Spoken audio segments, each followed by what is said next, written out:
भाई हमारा है, इनकी सेहत हमारी तरजीह, हमारी इजाजत के बगैर इस मामले पर कोई बात ना करे। अलीमा खान पार्टी रहनुमाओं पर फट पड़ी, उनको खरी खरी सुना दी। बैरिस्टर गौहर समेत सीनियर पार्टी रहनुमाओं को निशाने पर रख लिया। कहा हामिद खान, अली जफर और लतीफ खोसा कहाँ हैं? बैरिस्टर गौहर ने बानी की सेहत फारिग करवा दी, वो अब कहाँ हैं? मोहसिन नकवी कह रहे हैं बानी के इलाज में ताखीर हुई, हालांकि इलाज तो हुआ ही नहीं। पार्टी रहनुमाओं की मोहसिन नकवी से बात हुई तो वो बताते क्यों नहीं? वजीर दाखिला को चैलेंज क्यों नहीं करते? बताते क्यों नहीं कि वजीर दाखिला ने क्या गारंटी दी थी?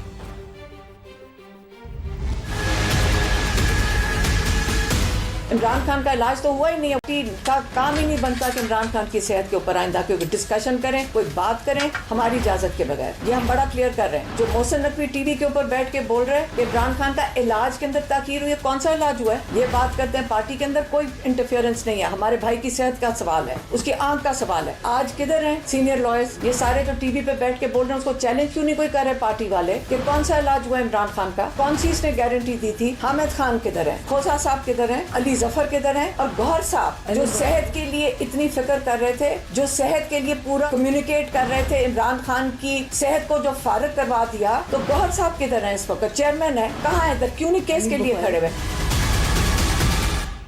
पार्लियामेंट हाउस में ओपोजिशन के धरने के दौरान पस पर्दा राबतों के मुतालिक मजीद हकायक सामने आ गए। हुकूमत बानी पीटीआई को तिबी मुआयने के लिए शिफा अस्पताल मुंतकिल करने पर आमादा हो गई थी। जराये के मुताबिक हुकूमत डॉक्टर नदीम कुरैशी को भी बानी के मुआयने के लिए शिफा अस्पताल भेजने को तैयार थी।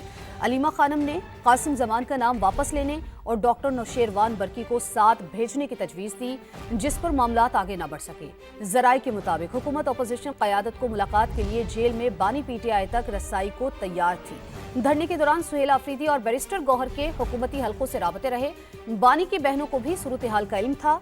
डॉक्टर बरकी के नाम पर हुकूमत ना मानी तो बैरिस्टर गौहर और राजा नासिर अब्बास को पिम्स भेजा गया।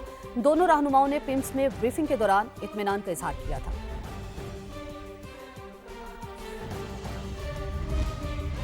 दीगर खबरें शामिल करें। आपको बताएं कि खैबर पख्तूनख्वा और बलूचिस्तान में सिक्योरिटी फोर्सेस के खुफिया इत्तलात पर बड़े ऑपरेशंस। खैबर पख्तूनख्वा में 4 झड़पों के दौरान 26 खवारिज हलाक किए गए। बलूचिस्तान में भारतीय स्पॉन्सर्ड 8 दहशतगर्द मारे गए। हलाक होने वाले खवारिज से असलहा और गोला बारूद भी बरामद। मुतालिका इलाकों में मजीद दहशतगर्दों की मुमकिना मौजूदगी के पेश नज़र सर्च ऑपरेशंस जारी हैं। खैरपुर में डाकुओं का थाने पर हमला। शदीद फायरिंग के बाद अपने 2 ज़ेर हिरासत साथियों को छुड़ा कर ले गए। पुलिस के मुताबिक मेले से 2 मुश्तबा अफराद को गिरफ्तार किया गया था, जिसके 30 मिनट के बाद 20 से ज्यादा डाकुओं ने थाने का घेराव किया और शदीद फायरिंग की और अपने साथियों को छुड़ा कर ले गए। थाने के एसएचओ का कहना है कि वो हमले के वक्त गश्त पर थे, इसलिए हमला आवर अपने साथियों को छुड़ाने में कामयाब हुए। डाकुओं की तलाश में इलाके में सर्च ऑपरेशन जारी है। सादिकाबाद के कच्चे में ऑपरेशन जारी। पुलिस की बड़ी कामयाबी, 1 करोड़ रुपए सर की कीमत वाले इंतहाई मतलूब डाकू तनवीर इंथड़ ने सरेंडर कर दिया है। अहम खबर जिसके हवाले से आपको अपडेट कर रहे हैं। सादिकाबाद के कच्चे में ऑपरेशन जारी है। पुलिस ने बड़ी कामयाबी हासिल की है। 1 करोड़ रुपए सर की कीमत वाले इंतहाई मतलूब डाकू तनवीर इंथड़ ने सरेंडर कर दिया है। नदीम जा ने हमें ज्वाइन किया है। नदीम, इस हवाले से अपडेट कीजिए, बड़ी अहम कार्रवाई। जी बिल्कुल, रहीमिया खान पुलिस की बड़ी अहम कार्रवाई सामने आई है। इंदड़ गैंग का सरगना जो है नामे जमाना डाकू जो है तनवीर इंदड़ अपने साथी जफरी की जबेल के साथ जो है पुलिस के सामने सरेंडर हो गया है, जबकि उसके ज़ेरे इस्तेमाल जो एंटी एयरक्राफ्ट गन थी वो भी जो है पुलिस ने अपने कब्जे में ले ली है। जी ठीक है, नदीम हमें अपडेट कर रहे थे। नदीम, आपका बेहद शुक्रिया। सादिकाबाद में कच्चे में ऑपरेशन इंतहाई मतलूब डाकू ने सरेंडर कर दिया है। तनवीर इंधड़ ने साथी जफरी समेत कानून के सामने घुटने टेक दिए। सरेंडर करने वाले तनवीर इंधड़ के सर की कीमत 1 करोड़ रुपए मुकर्रर थी। दूसरे डाकू जफरी के सर की कीमत 50 लाख रुपए मुकर्रर थी। पुलिस के मुताबिक मुलजिम के खिलाफ कत्ल और इक़दाम कत्ल समेत 45 मुकदमात दर्ज थे। तो आपको बता रहे हैं कि सादिकाबाद में कच्चे में ऑपरेशन इंतहाई मतलूब डाकू ने सरेंडर कर दिया।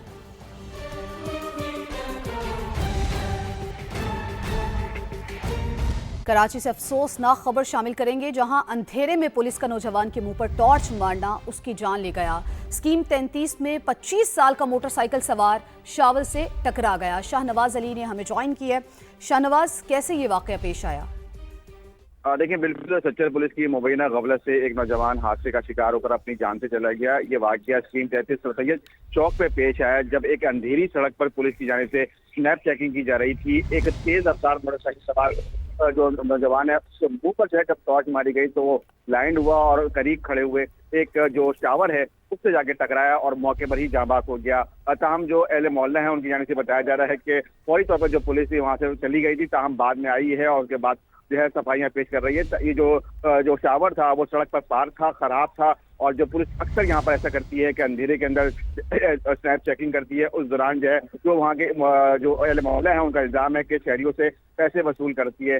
ताहम सारे वाक़े पर जो है SSP 30 की जानिब से नोटिस लिया गया है और वाक़े की इंक्वायरी की जा रही है, जबकि जो अहले मोहल्ला हैं जो लवाहिकीन हैं उनकी जानिब से ये कहा जा रहा है कि जो पुलिस एहलकार जिसने मुंह पर टॉर्च मारी, हैवी टॉर्च, उसके खिलाफ और जो चावल का जो मालिक है उसके खिलाफ कार्रवाई की जाए। बहुत शुक्रिया आपका शाहनवाज। लाहौर के इलाके शादमान में शौहर के हाथों बीवी के कत्ल का वाकया। मकतूला के वालिद कहते हैं मुल्जिमान ने बाकायदा मनसूबाबंदी से बेटी को कत्ल किया, बेटी का घर बसाने की हर मुमकिन कोशिश की। वक़ुआ से एक रोज कबल बेटी के नाम जायदाद की तमाम दस्तावेजात भी उसके ससुरालियों के हवाले कर दी थी। महफूज अहमद ने CCD से इंसाफ फराहम करने की अपील कर दी।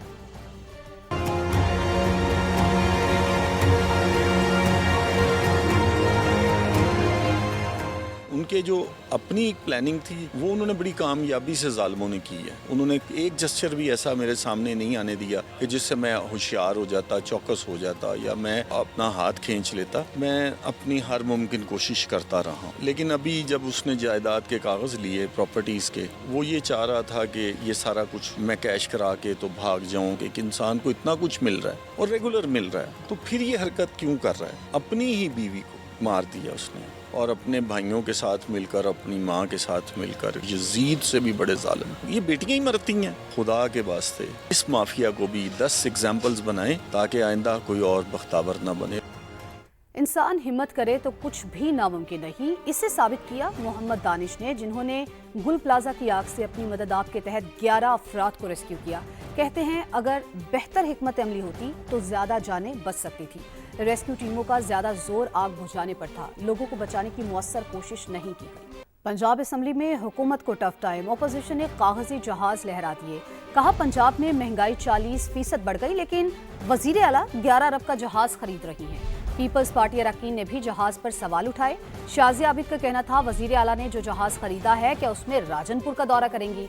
अजमा बुखारी का जवाब, कहा अगर बिलावल भुट्टो सिंध हुकूमत का हेलीकॉप्टर और जहाज लेकर फिर सकते हैं तो ये भी पंजाब हुकूमत का जहाज है, जैसे मर्जी इस्तेमाल करें।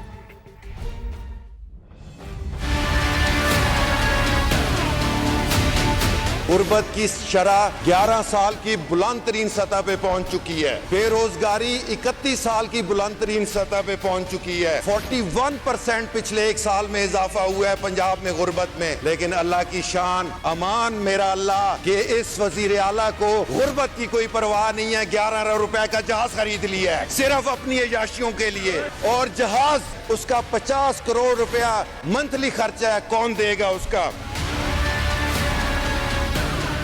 जो सर पंजाब गवर्नमेंट ने मैडम चीफ मिनिस्टर के लिए जहाज खरीदा है, क्या कोई गैर मुल्की सहाफी जब जिला राजनपुर का विजिट करना चाहेगा तो क्या वो जहाज हमारे जिला राजनपुर में किसी भी मेहमान को लेकर आने के लिए अवेलेबल होगा या नहीं? अगर बिलावल भुट्टो साहब जो हैं वो सिंध गवर्नमेंट का जो हेलीकॉप्टर और जहाज है अगर वो लेके पहिया पहिया फिर सकते हैं तो फिर जनाब एक खूबसूरत जो गवर्नमेंट ऑफ पंजाब का जहाज है जहां बेहतर समझेंगे वहां भेज देंगे। वज़ीर आला सिंध ने कराची सर्कुलर रेलवे को शहर की लाइफलाइन करार दे दिया। मुराद अली शाह ने एशियाई तरक्याती बैंक की कंट्री डायरेक्टर की मुलाकात, KCR की बहाली और सिंध के डिविजनल हेडक्वार्टर्स में इलेक्ट्रिक बस सर्विस पर इत्तेफाक किया गया। तरजीही ट्रांसपोर्ट मंसूबे तेजी से मुकम्मल करने और तरक्याती ताउन मजबूत करने का फैसला भी किया गया। वज़ीर आला सिंध ने कहा एशियाई तरक्याती बैंक सूबाई हुकूमत के रेड लाइन मंसूबे की मुआवनत कर रहा है। हमारा फोकस बरवक्त तकमील, शफाफियत और मयार पर है।